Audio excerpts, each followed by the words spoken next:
En esta práctica final se realizarán distintas pruebas mecánicas para conocer las propiedades de un acero TIS 18. Se realizarán pruebas de dureza, pruebas de impacto, de tensión y metalográficas.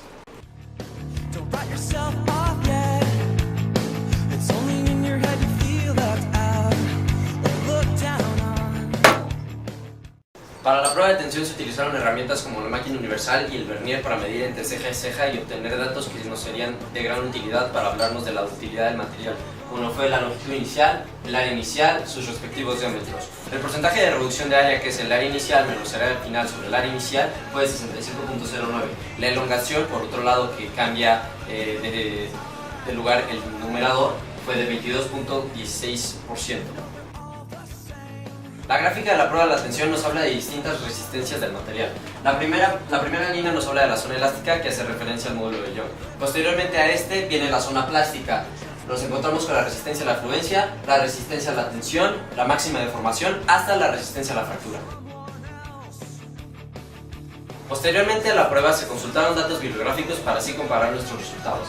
El porcentaje de error de resistencia a la fluencia y resistencia a la tensión son relativamente bajos comparándolos con el porcentaje de error del módulo de elasticidad. Sin embargo, estos dependen de las condiciones a las que se han realizado la prueba o los tratamientos que se hayan recibido en las probetas.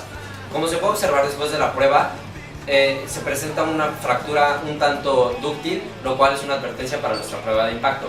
En cuanto al porcentaje de reducción de área, se observa que varía en un 15% con el dato bibliográfico.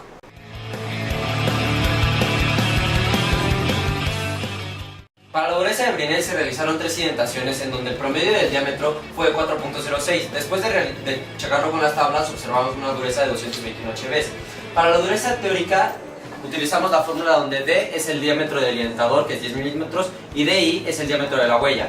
Cuando comparamos la práctica con la teórica, nos damos cuenta que son parecidas entre sí, de 221 y 221.08, lo que nos dice que fue una prueba exitosa. Sin embargo, al compararlo con la investigada es menor, pero esto depende a los tratamientos que se le den a las probetas o las condiciones en las que se realizaron las pruebas.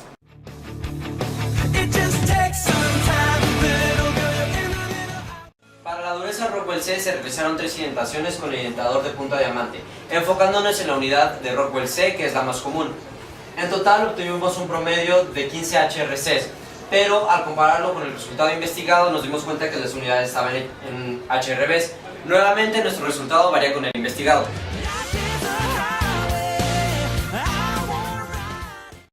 Para la prueba Vickers volvimos a utilizar nuestra muestra embutida. El punto de este es obtener la diagonal 1, que es la diagonal horizontal, la diagonal vertical y el promedio de estas dos, que están en micras. Una vez obtenido el promedio, buscamos en tablas cuál es el resultado en HVs para esa medición y lo repetimos para las 3 mediciones. El promedio de nuestras durezas fue de 255. Para el promedio de dureza teórica se obtiene por medio de esta fórmula, que es 1.84 por la fuerza, que en este caso fue de 0.3, sobre el promedio de las diagonales, que en este caso fue el promedio de los promedios que ya teníamos. Para la dureza teórica obtenemos de 244. Nos damos cuenta que el 244 es muy cercano a 245, lo que nos dice que nuestra prueba fue realizada con éxito, pero vuelve a variar con el resultado de la dureza investigada.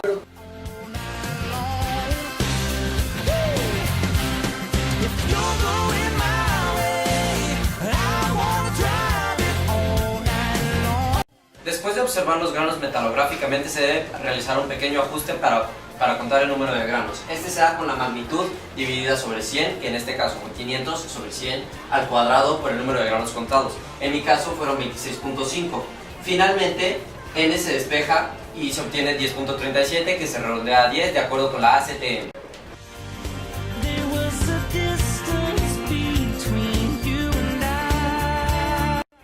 Para la prueba de impacto se realizó una prueba Charpy, que es colocar la probeta horizontalmente.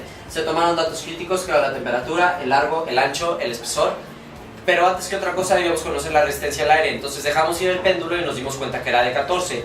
Finalmente, la energía absorbida después del impacto, restándole esos 14, fue de 46.5. El tipo de fractura que esperábamos era frágil, sin embargo, cuando realicé la prueba, el tipo de fractura fue dúctil, lo cual me dice que la temperatura dúctil frágil es un concepto muy importante que se debe incluir en este tipo de prueba, y que el porcentaje de carbono afecta mucho comparándolo con el 1045.